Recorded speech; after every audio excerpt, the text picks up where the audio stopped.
परिचय। वह कौन सी एक गतिविधि है जिसमें सभी सजीव असचेत रूप से शामिल होते हैं और वह उनके अस्तित्व के लिए आवश्यक है? हाँ, श्वसन। सभी सजीव, चाहे वे पादप हों या जंतु या मनुष्य, सभी श्वसन करते हैं। मनुष्य अपने फेफड़ों के माध्यम से श्वसन करते हैं, तो वहीं पादप अपनी पत्तियों पर उपस्थित छोटे छिद्रों के माध्यम से। विभिन्न जंतुओं में श्वसन के लिए विभिन्न अंग होते हैं। मछली अपने गलफड़ यानी गिल की सहायता से श्वसन करती है। मेंढक और केंचुए अपनी त्वचा से और कीट अपने श्वास रंध्रों से। इस पाठ में हम मनुष्यों में श्वसन प्रक्रिया का विस्तार से अध्ययन करेंगे।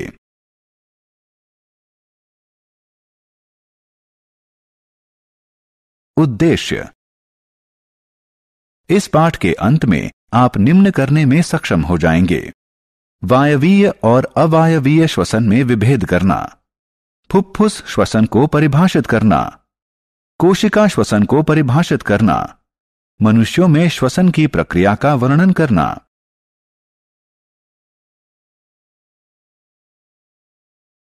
फुफ्फुस श्वसन।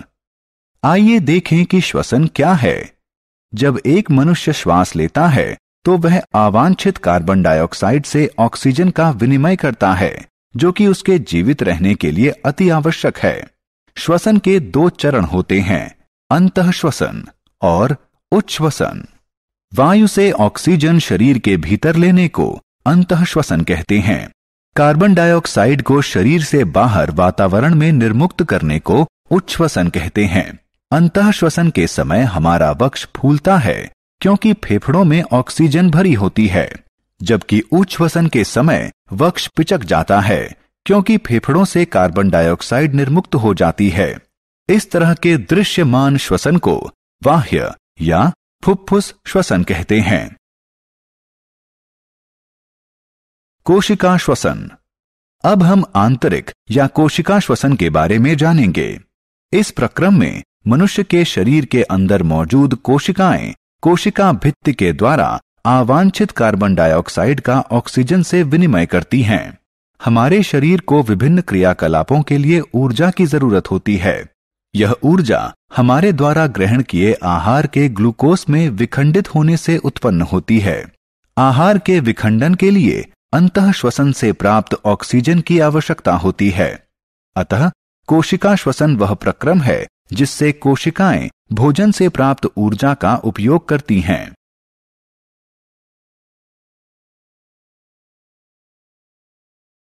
श्वसन के प्रकार। श्वसन दो प्रकार का होता है, वायवीय और अवायवीय। वायवीय श्वसन वह श्वसन होता है जो ऑक्सीजन की उपस्थिति में होता है। इस प्रकार के श्वसन में आहार ऑक्सीजन में उपस्थित ग्लूकोज के रूप में विखंडित होता है। अवायवीय श्वसन वह श्वसन है जो ऑक्सीजन की अनुपस्थिति में होता है। इस प्रकार का श्वसन कुछ अति सूक्ष्म जीवों जैसे जीवाणुओं में होता है जो उन स्थानों में रहते हैं जहां ऑक्सीजन नहीं होती। वायवीय श्वसन से उत्पन्न होने वाली ऊर्जा अवायवीय श्वसन से ज्यादा होती है। श्वसन दर। श्रुति अपना श्वास रोकना चाहती है, लेकिन वह सिर्फ 30 सेकंड तक अपना श्वास रोक सकती है। उसके बाद उसे श्वास लेना पड़ा क्योंकि शरीर को श्वास लेने के लिए ऑक्सीजन की आवश्यकता होती है। ऑक्सीजन युक्त वायु को शरीर के अंदर लेने को अंतःश्वसन कहते हैं और कार्बन डाइऑक्साइड युक्त वायु को शरीर से बाहर निकालने को उच्छ्वसन कहते हैं। श्रुति अब 1 मिनट में ली गई अपनी सांसों की संख्या गिन रही है। उसने ध्यान दिया कि वह प्रति मिनट 15 से 18 बार श्वास लेती है। हालांकि शारीरिक व्यायाम के समय यह संख्या 30 श्वास प्रति मिनट तक पहुंच जाती है। मनुष्यों में श्वसन तंत्र। आइए अब जानें कि मनुष्यों में श्वसन किस प्रकार का होता है। सबसे पहले हम अपने नथुनों यानी नाक से वायु अंदर लेते हैं। अंदर ली गई वायु नासा गुहा में चली जाती है। यहां वायु साफ और गर्म होती है।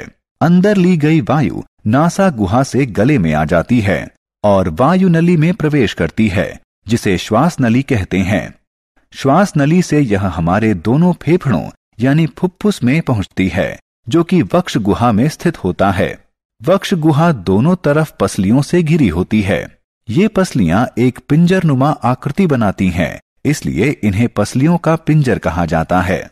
एक बड़ी पेशीय परत जो डायफ्राम कहलाती है, वक्ष गुहा को आधार प्रदान करती है। अंतःश्वसन और उच्छ्वसन के समय डायफ्राम और पसलियों के पिंजर में गति दिखती है। एक बार अंदर ली गई वायु फेफड़ों में पहुंच जाती है, फिर यह फेफड़ों में स्थित छोटे कोशों, जिन्हें वायु कोष्ठिका कहते हैं, में प्रवेश करती हैं। यहाँ वायु कोष्ठिका में गैसों का विनिमय होता है, यानी कार्बन डाइऑक्साइड के बदले ऑक्सीजन ली जाती है। वायु कोष्ठिका में उपस्थित ऑक्सीजन रक्त में जाती है और कोशिका श्वसन में प्रयुक्त होती है। रक्त में उपस्थित कार्बन डाइऑक्साइड वायु कोष्ठिका में आ जाती है और उच्छ्वसन के माध्यम से मनुष्य के शरीर से बाहर निकाल दी जाती है। अंतःश्वसन और उच्छ्वसन। जब हम श्वास अंदर लेते हैं या अंतःश्वसन करते हैं तो पसलियां ऊपर को गति करती हैं और हमारा डायाफ्राम सिकुड़ जाता है और नीचे को गति करता है। यह हमारी वक्ष गुहा के आयतन को बढ़ा देता है, जिसमें हमारे फेफड़े फैलते हैं। जब हमारे फेफड़े फैलते हैं तो वायु हमारी नाक और मुंह द्वारा अंदर ली जाती है। वायु श्वास नली से होकर हमारे फेफड़ों तक पहुंचती है। जब हम श्वास बाहर छोड़ते हैं तो पसलियां नीचे की तरफ गति करती हैं और डायाफ्राम शिथिल होता है और ऊपर वक्ष गुहा की तरफ गति करता है। जब वक्ष गुहा का आयतन कम होता है तब कार्बन डाइऑक्साइड युक्त वायु फेफड़ों और वायु नली से बाहर निकलने के लिए बाध्य होती है और फिर हमारी नाक और मुंह से बाहर निकल जाती है। सारांश। आइए हमने जो कुछ सीखा है उसे संक्षेप में दोहराएं। अंतःश्वसन का अर्थ है वायु से ऑक्सीजन शरीर के अंदर लेना। उच्छ्वसन का अर्थ है कार्बन डाइऑक्साइड को शरीर से बाहर वातावरण में छोड़ना। कोशिका श्वसन तब होता है जब कोशिकाएं कोशिका भित्ति के माध्यम से कार्बन डाइऑक्साइड का ऑक्सीजन से विनिमय करती हैं। वायवीय श्वसन ऑक्सीजन की उपस्थिति में होता है। अवायवीय श्वसन ऑक्सीजन की अनुपस्थिति में होता है। वायु नली को श्वास नली कहते हैं।